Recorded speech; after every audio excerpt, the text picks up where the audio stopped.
Hello दोस्तों, नमस्कार। प्रकाश commerce classes में आपका स्वागत है। आप कैसे हैं? मैं आशा करता हूं कि आज आप खुश होंगे। और आज इस वीडियो में हम आपको शेयर यानी जो अंश का अंश यानी कंपनी के अंशों के बारे में बताएंगे। तो कंपनी के अंशों के बारे में यानी जो जानते हैं आप, उससे कहीं खास इस वीडियो को देखने के बाद में आपको जानकारी मिलेगी।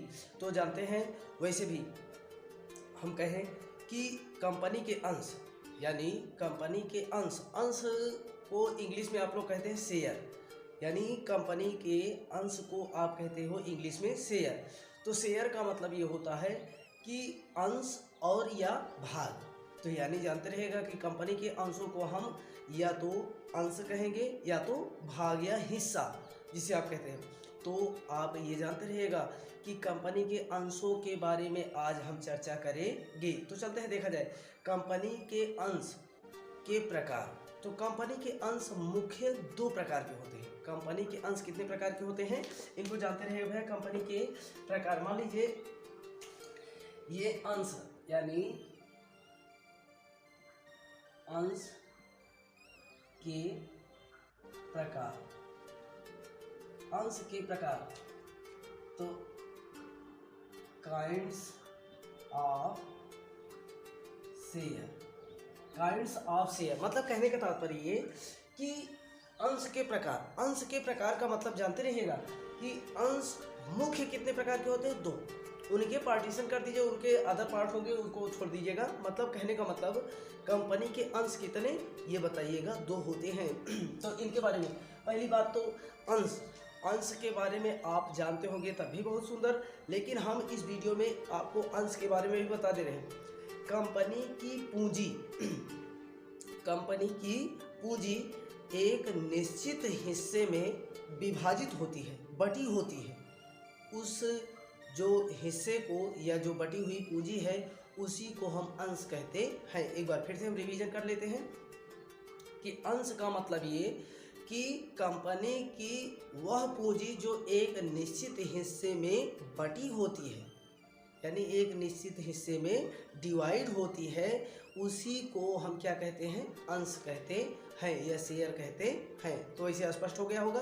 तो स्पष्ट न हुआ होगा तभी हमें कमेंट बॉक्स में कमेंट करिएगा कि हम प्रयास करेंगे कि और ढंग से आपको बताने का प्रयास करेंगे। तो चलते देखा जाए। फिर इसके बाद में ये लिखा है अंश के प्रकार। तो अंश के प्रकार हम आपको बताएं, अंश के कितने प्रकार होते हैं?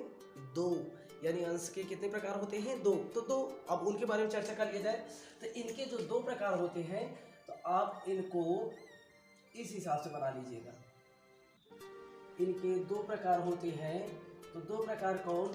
एक होता है नंबर एक समता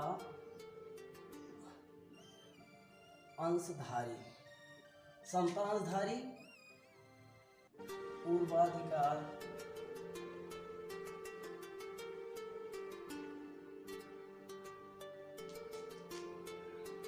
अंशधारी।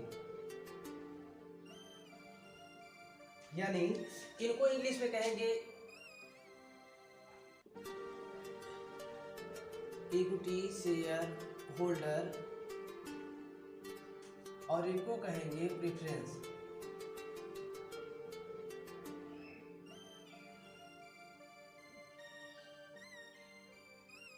यानी इनको दोनों को यानी हम स्पष्ट कर देते, देखिएगा कि समता अंशधारी यानी कंपनी के अंशधारी में, यानी कहा कंपनी के अंश में दो प्रकार बताए आपको। समता यानी समता अंश लेने वाले को समता अंशधारी कहा जाएगा। पूर्वाधिकार अंश खरीदने वाले को पूर्वाधिकार अंशधारी कहा जाएगा। तो चलिए इसमें स्पष्ट है। समता अंशधारी किसे कहते हैं? अगर मान लीजिए प्रश्न पूछा गया तो आप ये बताइएगा। समता अंशधारी उसको कहते हैं जो कंपनी का स्वामी होता है। ध्यान रखिएगा, समता अंशधारी कंपनी के स्वामी माने जाते हैं। पूर्वाधिकार अंशधारी वह अंशधारी होते हैं जो कंपनी के लेनदार होते हैं। यानी पूर्वाधिकार अंशधारी कंपनी के लेनदार माने जाते हैं। तो ध्यान रखिएगा। फिर इसके बाद में इन्होंने कहा समता अंशधारी। तो समता अंशधारी पे आपको चेक करना होगा कि समता अंशधारी को स्वामी क्यों कहा गया। इसलिए क्योंकि संस्था को जो लाभांश, वर्ष में जो लाभांश प्राप्त होता है, समता अंशधारी को कंपनी के स्वामी इसलिए कहा जाता है कि जो वर्ष में संस्था को लाभांश होता है या प्राप्त होता है, तो उसमें सर्वप्रथम पूर्वाधिकार अंशधारी को लाभांश देने के बाद जो शेष हिस्सा बचता है उसे समता अंशधारी को दिया जाता है। जिस कारणवश समता अंशधारी को क्या कहते हैं, कंपनी के स्वामी। तो इस बात को याद रखिएगा। इस पर पूर्वाधिकार अंशधारी पर लाभांश की दर पहले से निश्चित होती है, जिस कारणवश उसे पूर्वाधिकार अंशधारी कहते हैं। इस पे लाभांश की दर पहले से ही निश्चित होती है। तो अब इसको तो आप स्पष्ट कर लिए होंगे। तो यानी यह पूर्वाधिकार अंशधारी, इनको ध्यान रखिएगा। तो वैसे यह छोटे से प्रश्न, इनके बारे में हम आपको लगभग स्पष्ट करवा दिए हैं। आप हमारे वीडियो को पुश करके और अपने नोट्स में इनको फीड कर लीजिएगा कि समता अंशधारी यानी अंश के प्रकार के बारे में जो आज इस वीडियो को बताएं। तो इस वीडियो को देखने के लिए आपका दिन शुभ हो और आप खुश रहें। इस प्रकार से हमारे वीडियो को देखते रहें और यदि नए हैं तो चैनल को सब्सक्राइब करना ना भूलिएगा। और हम शेयर से संबंधित सभी क्वेश्चन हम आपको देते रहेंगे। तो अब हम चाहेंगे विदा। आपका दिन शुभ हो। धन्यवाद।